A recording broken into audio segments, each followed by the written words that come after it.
Hi everyone, welcome to Real Estate 101. I am Tolulope Kolaige, the MD of Andromeda Homes Limited. Today we'll be delving into a major topic that is very crucial in the real estate industry. And I implore all of you to join me. Are you an investor?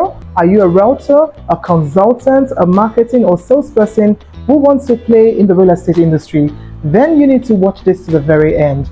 This is going to be a major series as I will be talking about survey in the real estate industry.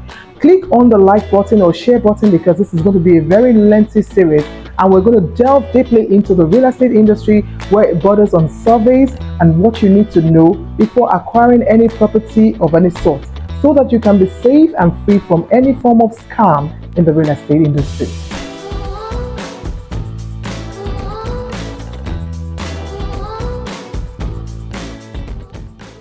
Okay, so as I was saying, many of us have heard of the word survey, but do we really know the meaning of the word survey or its usefulness in the real estate industry? Today, I'll be talking about survey and I'm going to define it extensively. We're going to look at the various surveys that we have. We're going to talk about the nitty-gritty of survey, the usefulness before you buy any property in the real estate industry. So you need to stick with me through this video. Simply put in a layman's language, a survey is a map that helps you define or measure a piece of land that you're buying. It helps show the boundaries, where the land starts from and where the land ends. So simply put, it is a map that is on paper that is either called a plan or a map. Now let us take an analogy. For instance, if you look at a football pitch, you have it properly defined. In the 18-yard box, you know that if you cross before your other members, you'll be issued what they call an offside in the football pitch. And when you are playing the ball, once the ball comes out of the major box, the main box of the pitch, it means that your ball has to be thrown back into the pitch. Now, looking at the four walls of the pitch, you notice that it's a square shape. That is what we call a survey. So people who are playing at that point in time, they have to be in that same box. So that's what we're talking about when we say it's a map. So it usually defines the boundaries, the lines of it demarcates as well, shows you that this is where my land starts from, this is where my line ends.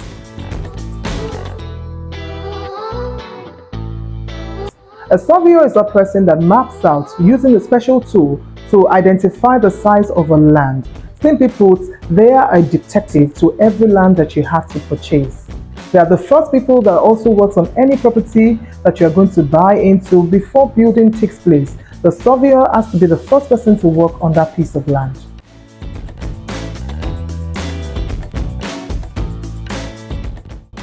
Like I said earlier, we're going to be talking about different surveys.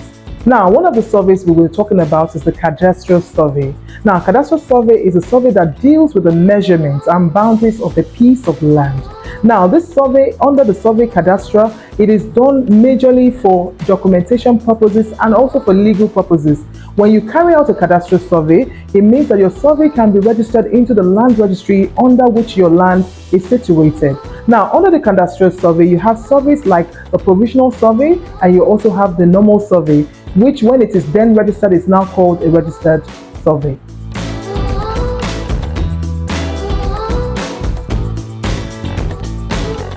Now, the next survey is topographic survey. Now, the topographic survey measures the upheavals on any piece of land that we are talking about, the undulations on that land.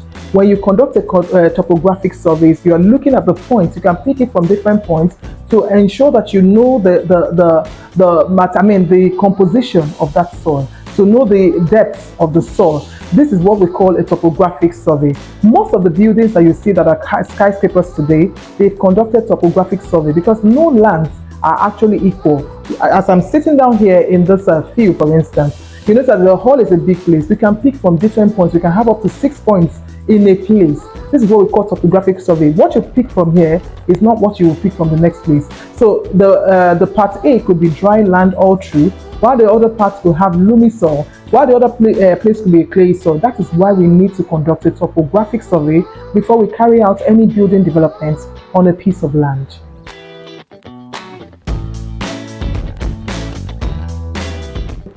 Another survey now to consider is the engineering survey. Now, engineering surveys are surveys carried out in the constructions of road developments, bridges, drainages along the expressway or other parts of the country or states.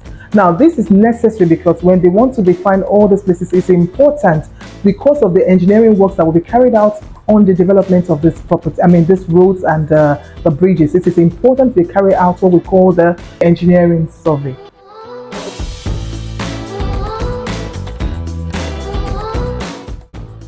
The fourth survey we'll be considering is what we call the as-built survey.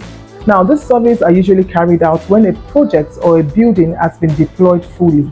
You carry out the survey to ensure that it conforms with the initial survey before the plan of the building was, designed. So you carry this out, the as-built, after the building has been, properly erected to ensure that this conforms together. So this is what we call the as-built survey.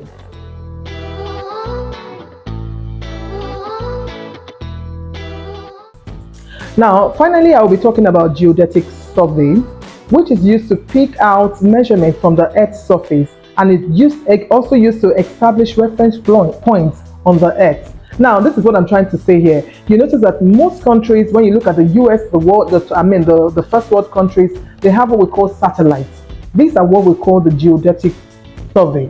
Now, if you look at it, when we talk about our navigation, when we talk about our maps, when we are driving our cars, we want to say, okay, I don't know the place I'm going to. You use the app that is called the navigating app.